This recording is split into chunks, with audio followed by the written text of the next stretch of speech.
Resident Evil 4 was one of the biggest games of its eras, considered to be the absolute peak of the franchise, and even revolutionized action and survival horror genres. Now with the remake soon to be released, there's so much interesting changes done to make it better than the original. Now this is Mr.CanIplay, and today we look at some of the biggest changes in Resident Evil 4 Remake.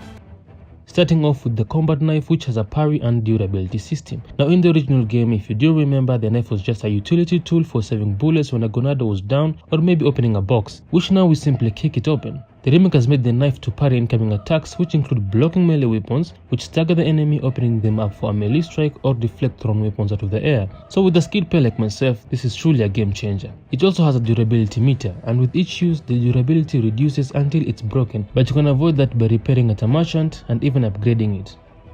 Number 2 is stealth uncrouching. Now this is a new feature to get under objects and tripwire mines, and it even reduces the enemy's ability to detect you, helping you avoid certain encounters or maybe sneak up from behind and use a knife to eliminate enemies quietly.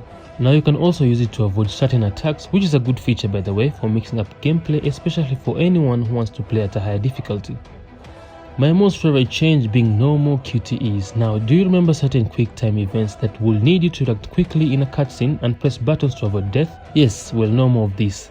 They have been replaced with the different events or scenarios like the fight against Krauser, which was a long, brutal QTE fight. But right now it's changed to a more standard boss fight, so you might need to get really good at knife parries. New enemies and returning enemies have new abilities, which is a cool thing. An introduction of new enemies, most notably one wearing a cow head and wielding a giant hammer. And the trailers have shown off classic enemies using new attacks like the Plagas Bee, which was clinging to the ceiling. Overall, enemies seem to be more aggressive, like an armed Gonados grabbing and holding you down while armed ones try to stab you, multiple other throw weapons at you instead of one at a time.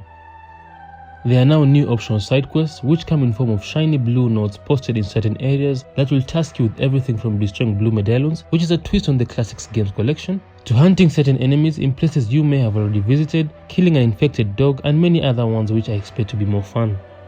Another favorite of mine is the changes to Ashley. Now we all remember how Ashley was just annoying and a pain, and it's a good thing that Capcom made it a priority to change her wardrobe and behavior, modernizing her gameplay. Now you can signal her to stick close or maybe spread out and keep some distance while you engage enemies up close instead of the traditional wait or follow me order. Now however, you won't be able to leave her hiding in a dumpster anymore, which makes it quite difficult finding a hiding spot while clearing the enemies. But her biggest change is she has no health bar, which means no more worrying about her health, but this doesn't mean that she can get killed. Most probably her health automatically regenerates, which is great because you can't keep sharing the first aid spray and the herbs while still protecting her. I mean, this is a lot.